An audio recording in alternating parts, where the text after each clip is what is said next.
Grass. It's something we should all touch every now and then. I'm doing it right now. But in motorsport, not so much. In fact, experts attribute touching grass to a skill issue or being Pastor Maldonado. But the question remains, how long does it take you to touch grass in each F1 game? For this experiment, I'll be using F1 23 because F1 24 hasn't come out yet at the time of making this video, and it's also a little bit... yeah, so F1 23 will do. There'll be a timer on screen for each circuit and I'll add them all up at the end. Let's go. Bahrain is up first and surprise surprise, there's grass right next to the start finish line, so this one gets a 0.1 seconds despite being in a desert. Next up is Saudi Arabia, another desert-based racing circuit. This time though, finding grass was quite difficult. I varied off track at all the usual spots like Lance Stroll in this year's race. There were some confusing areas where I saw green bit, but that was just advertising for our Lord and Saviour Aramco and Rolex, both of them doing their very best to emulate grass by pretending, but it's just painted asphalt. No grass at all in sight here. You cannot touch grass in Saudi Arabia. My home, Australia. Well, much like Bahrain, there's grass right next to the start-finish line and in fact all over the circuit. Don't be fooled by the AstroTurf, there's plenty of real stuff here. It's another 0.1 seconds for Australia.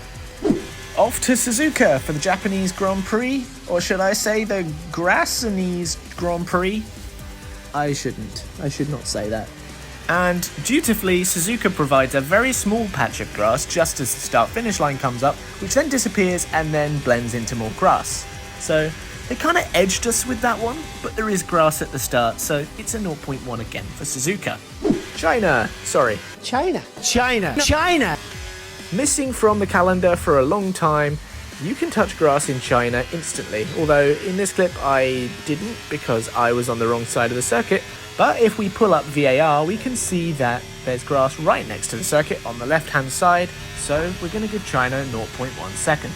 Next is Miami. Now, the circuit is held in a location called Miami Gardens, so you would think that verdant grass is nice and easy to come across, but I had to work really hard for this one. Most of the runoff area has this painted blue surface. That's definitely not grass. Again, there are lots of very deep pockets of runoff that you need to explore to find whether or not there's any garden. And no, there's not. However, if you get through the second sector, just before the back straight with DRS, you will find this lovely tufty piece of grass. This is the only piece of grass on the circuit. It's also where Charles Leclerc spun this year in practice and couldn't get his car spun back around. So here's me honouring my favourite driver by, well, showing him how it's done in the only place with grass. So you can touch grass in Miami, it just takes you a while. Nice, that was a nice surprise, wasn't it? Next up is Imola, and there are no surprises here. It's a European traditional circuit, so of course there's grass lining most of the circuit. Although the anorak in me must point out that on the loading screen it's called the Imola Grand Prix, which is not the Grand Prix's name. It's the Emilia-Romagna Grand Prix. Thank you very much, Codemasters. Anyway, I'll get back in my box. Monaco. At the time of making this video, Monaco is the most recent Grand Prix that's happened in the real world, and oh my god, yes, Charles Leclerc finally won at home. Now, it's a street circuit, so I'm not expecting much in the way of grassiness, and I shouldn't, because there isn't any. I had a look around the circuit, the runoff areas, even the places I know where there's some grass close to the barrier. I even tried parking at the hairpin, having a look off the circuit at Portier, but no, nothing. You can't actually touch any of it with your car. I was thinking about bending the rules and saying if some of the pixels of grass came into the circuit way, then maybe I'd count it, but no, it's not going to work. Monaco, that's okay. You're our third circuit to not feature any grass. I think we're seeing a trend here. Street circuits and grass don't mix. What was that I was saying about street circuits not having any grass? That's not true for Circuit Gilles Villeneuve. Even though it's a tiny little landing strip, there is a piece of grass to the right-hand side, so we can count this as 0.1 seconds as well. Lovely. Next up is Spain, and of course, like Imola, it's a traditional European track, so there's grass right next to the start-finish line, 0.1 seconds for Spain. Let's go to Canada's flag cousin, Austria, because if you turn the Canadian flag on its side, it kinda sorta looks like an Austrian flag if you delete the maple leaf. And just like Canada, there's plenty of grass next to the circuit. Hardly surprising because Austria is just about the most picturesque location for a racing circuit, and of course there's plenty of greenery. It's also where I made the thumbnail for this video because, you know, mountains. Silverstone, of course, has plentiful grass, but it's not right next to the start-finish line. You have to negotiate this small piece of gravel and AstroTurf, so Silverstone is 1.6 seconds. Quite far down our leaderboard. Surprising. Next up is the Magyar Nagydíj, which is perfect Hungarian pronunciation, I'm sure. Please don't check. We can drive on a veritable green carpet of grass as the start-finish line comes up, so Hungary also gets 0.1 seconds. We're into the thick of the European leg now, and so we're off to Spa. Surprise, surprise, there's grass next to the start-finish line, so it's 0.1 seconds for Spa too. Off to Zandvoort, which in my head is covered in sand because it's right next to the beach, but in reality isn't. Thankfully, there's plenty of grass to soak up all that sand and stop it from going on the circuit, so yes, Zandvoort also gets a 0.1. Now we're off to Monza, and what is it with the Italian circuits on this game and them calling it by the wrong name? Weirdly, it's named the Monza Grand Prix on the loading screen. I don't get it. Why? Braking into the Parabolica gives you a good idea that there's going to be some grassiness around, and as we come up to the start-finish line, of course, those predictions come true, and it's another 0.1 seconds. And destroying the DRS sign to boot. I always enjoy doing that. Now, in time trial in Azerbaijan, you're spat out into the middle of the third sector. Looks like green, luscious grass, but it's actually the Azeri flag, which is blue, red, and green. So we have to go round the circuit to take a look. There's plenty of trees lining the circuit in certain points. There's lots of deep runoff to explore, but in none of these places did I find a single blade. So we must conclude that unfortunately, it is also impossible to touch grass in Azerbaijan. Hey, it's a street circuit and it's Singapore. Now, what have we learned so far? Street circuits with concrete blocks around them don't have grass. Is Singapore any different? No. No, it's not.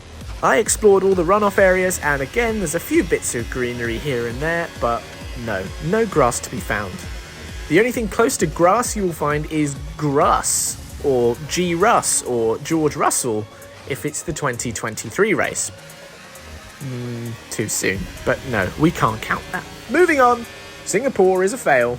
Let's go to Texas, and just like in Canada, there's a very small strip of grass to the right of the circuit as the finish line comes up, so we're going to count that as an instant hit again. Well done, Texas. You did something right. If we dip just south of the border, we'll end up in Mexico.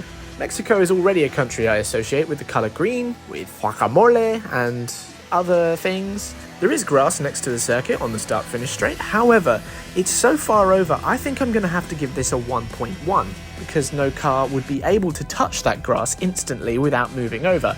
So, Mexico, you go further down our list, just ahead of Silverstone. Continuing the trend southwards in the Americas, let's head to Brazil.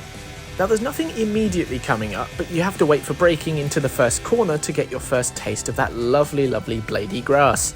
It takes 2.7 seconds to touch grass in Brazil. Well, while we're in the Americas, might as well head to Sin City. So full disclosure, I haven't driven this track very much and I accidentally crashed into the wall when I tried to start a timed lap. Not ideal. Not expecting much greenery in the land of Grass Vegas, and I shouldn't. There isn't any. If you take a look around the circuit, you'll see some pretty cool sights and some misnamed casinos, but you won't see any grass. Shame. Although the sphere does look kind of cool, doesn't it? Look at that. Qatar, what are you doing? There's green all around the circuit, but none of it is grass. It's all drainage, runoff, AstroTurf stuff. There is not a single blade of grass here, even though most of the runoff is green. Believe me, I looked through every single deep gravel trap, and no, there is no grass. I wasted at least some minutes of my life digging through all this gravel and sand, only to come up short and find absolutely nothing. Can someone remind me why I wasted an afternoon of my life making this video? And finally, the season finale in Abu Dhabi. Now there is grass in Abu Dhabi, even though it's in a desert again, but you have to wait until halfway through the first sector to touch it. 13.1 seconds. If you can wait that long, you can touch some grass. Lovely. And there you go, how long it takes to touch grass on each circuit in Formula 1. Very exciting, I know.